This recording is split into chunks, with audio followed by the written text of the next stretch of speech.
Hello! మీరెప్పుడైనా street style బఠానీ చాట్‌ని ఇంట్లో ట్రై చేశారా? చెయ్యకపోతే ఇలా ఒక్కసారి ట్రై చేయండి. చాలా బాగుంటుంది. ముందు వైట్ బఠానీలను 6 అవర్స్ నానబెట్టుకోవాలి. ఇప్పుడు ఈ బఠానీలను కుక్కర్లో వేసుకొని 2 గ్లాసెస్ ఆఫ్ వాటర్ని పోసుకోవాలి.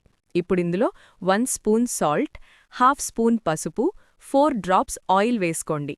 అలాగే గుప్పెడు ఆలుగడ్డ ముక్కలని కూడా వేసుకోండి. టేస్ట్ చాలా బాగుంటుంది. ఇప్పుడు కుక్కర్ మూత పెట్టుకొని మీడియం ఫ్లేమ్లో 5 విజిల్స్ రానివ్వండి. కుక్కర్లో ప్రెషర్ అంతా పోయాక దీంట్లో సగం తీసి మిక్సీ జార్లో వేసుకొని గ్రైండ్ చేసుకొని పక్కన పెట్టుకోండి.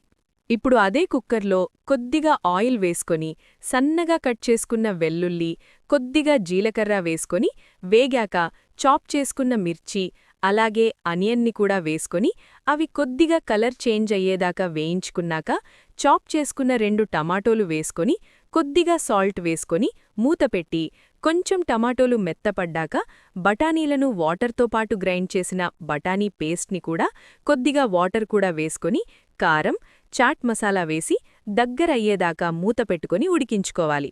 ఇవి మెత్తగా అయ్యాక మీకు ఇష్టమైతే అలాగే తినండి. నేను కొద్దిగా స్మాష్ చేసుకుంటున్నాను. ఇప్పుడు లాస్ట్లో కొద్దిగా కొత్తిమీర అండ్ లెమన్ వేసుకుంటే బఠానీ చాట్ రెడీ.